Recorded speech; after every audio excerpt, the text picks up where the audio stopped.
अल्लाहुम्मा सल्ली अला मोहम्मद व आले मोहम्मद व बारिक वसल्लम। अस्सलाम वालेकुम यूट्यूब फैमिली, मैं आपके लिए आई हूँ ज़बरदस्त किस्म की कड़ी पकोड़ा की सबसे आसान रेसिपी। मैंने 1 चम्मच ऑयल में बहुत बड़ा प्याज जो है कट करके इसके अंदर ऐड कर दिया। इसको मैंने बहुत ज़्यादा फ्राई नहीं करना, मैंने इसको सिर्फ सौता करना है। ये 2 किलो मेरी गाढ़ी जो है लस्सी मैंने बनाई है। दही को भी आप फेंट सकते हैं, लेकिन मैंने ब्लेंडर में इसकी लस्सी बनाई। 2 बड़े प्याज डाले हैं, इसको मैं हल्का सा सौता करूँगी, बहुत ज़्यादा आपने इसको फ्राई नहीं करना। 2 हरी मिर्चें डाली हैं, 1 टीस्पून भरकर लाल मिर्च पाउडर का ऐड किया है और 1 टीस्पून मैंने इसके अंदर जो है नमक ऐड किया है। नमक को जो है मैं हस्बे ज़ायका इस्तेमाल करूँगी और फिर मैं इसमें जो है अच्छे तरीके से इसको पकाऊँगी। इसके जो यानी कि इसमें मैंने 1 टीस्पून धनिया पाउडर ऐड किया है, 1 टीस्पून ऐड किया है इसके अंदर पिसा गरम मसाला, और जो मेरी दही लस्सी है उसके अंदर मैंने 2 किलो मज़ीद पानी ऐड किया है। 2 किलो मेरी लस्सी है गाढ़ी, 2 किलो पानी ऐड किया है, आधा किलो मैंने इसके अंदर बेसन ऐड किया है।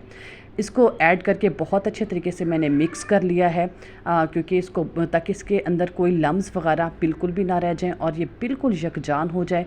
ये देखिए मैं बार बार इसको फेंट रही हूँ, अच्छे तरीके से मिक्स कर रही हूँ। आपने भी सेम ऐसे ही करना है और सारी की सारी जो मेरी लस्सी है वो मैं इसके अंदर ऐड कर दूँगी बेसन वाली, और चम्मच चलाती रहूँगी तब तक जब तक इसके अंदर जो है बबल्स पैदा नहीं होते। आपने इस बात का ख्याल रखना है, जब तक बबल्स पैदा ना हो तो आपने चम्मच चलाना है। और 1 टीस्पून मैंने कुटी लाल मिर्च डाली थी, मैं भूल गई थी और मैंने बाद में डाली। 1 टेबलस्पून मैंने इसके अंदर हल्दी बाद में डाली है, क्योंकि उस टाइम मेरे पास अवेलेबल नहीं थी, तो मैंने मंगा के फिर वो 1 टेबलस्पून भर के डाली। अगर आपको कम लगे तो आप मज़ीद भी ऐड कर सकते हैं, क्योंकि इससे कलर बहुत ज़्यादा खूबसूरत आता है और कलर का खूबसूरत होना बहुत ज़्यादा ज़रूरी होता है। अब मैं मुसलसल चम्मच हिला रही हूँ और जब बबल्स बनने लग गए हैं तो फिर मैं 1-2 मिनट के वक्फे से जो है चम्मच हिलाती गई हूँ। इधर मैंने जो है बेसन बना लिया था, आलू प्याज टमाटर का जो है मैंने पेस्ट बनाया था, और मैंने एक खूबसूरत सी कढ़ाई ली और उसके अंदर ऑयल ऐड कर दिया। ऑयल ऐड करने के बाद मैंने बड़े बड़े साइज़ के जो है पकोड़े बनाए। पहले मैंने एक पकोड़ा बनाकर चेक किया था नमक मिर्च मसाला, क्योंकि इसमें धनिया जाता है और थोड़ा सा मीठा सोडा जाता है। जब नमक पूरा था तो मैंने बड़े बड़े इसके पकोड़े बनाए। आपने भी सेम ऐसे करना है, क्योंकि छोटे छोटे पकोड़े बनाते हुए आपको बहुत ज़्यादा टाइम लग जाता है, क्योंकि आपने अपने नेबर्स में देना होता है। तो काफ़ी क्वान्टिटी में हम पकोड़े भी बनाते हैं और कड़ी भी बनाते हैं, तो इसलिए मैंने बड़े बड़े साइज़ का पकोड़ा रखा था कि अगर मैं एक प्लेट में एक पकोड़ा रखूँ तो वो खूबसूरत और अच्छा लगे।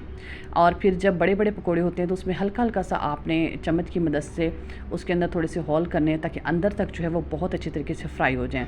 नहीं तो अगर हम ऐसे फ्राई करेंगे तो वो बहुत ज़्यादा ब्राउन हो जाते हैं और वो अच्छे नहीं लगते। तो इसलिए आप इस तरीके से टैप टैप करेंगे तो हमारे पकोड़े अंदर तक अच्छे तरीके से पक जाएंगे और मज़ेदार बन जाएंगे।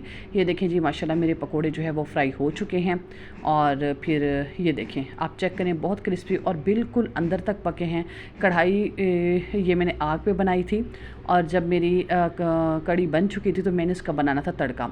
मैंने 3 चम्मच ऑयल के डाले, 6 साबित लाल मिर्च तेज़पात और 1 टीस्पून मैंने इसका अंदर ज़ीरा डाला था। ज़ीरे का तड़का बहुत मज़े का लगता है। गोल लाल मिर्च हो, साबित लाल मिर्च हो, आप कोई भी ऐड कर सकते हैं। तड़का बना के हम कड़ी के अंदर डाल देंगे और पकोड़े भी डाल देंगे। हमारी ज़बरदस्त किस्म की कड़ी तैयार हो गई। अगर आप मेरे चैनल पे नए हैं तो प्लीज़ मेरे चैनल को लाइक करें, सब्सक्राइब करें और मेरी वीडियो को ज़्यादा से ज़्यादा अपने फ्रेंड सर्कल में शेयर कीजिएगा, क्योंकि कड़ी हम बनाती हैं और उतना मुश्किल तरीका होता है। और हाँ, कड़ी को आपने बहुत ज़्यादा गाढ़ा नहीं रखना, क्योंकि थोड़ी देर बाद ये खुद ही थिक हो जाती है, तो फिर वो हलवा बन जाता है। तो आपने थोड़ी सी पतली रखनी है, थोड़ी देर बाद गाढ़ी हो जाएगी। ज़बरदस्त किस्म की मेरी कड़ी रेडी है। और अगर आप कोई भी मज़ीद वीडियो देखना चाहते हैं जूस शेक के हवाले से, समर स्पेशल और ईद के हवाले से बीफ की, तो वो आप देख सकते हैं। अल्लाह हाफ़िज़।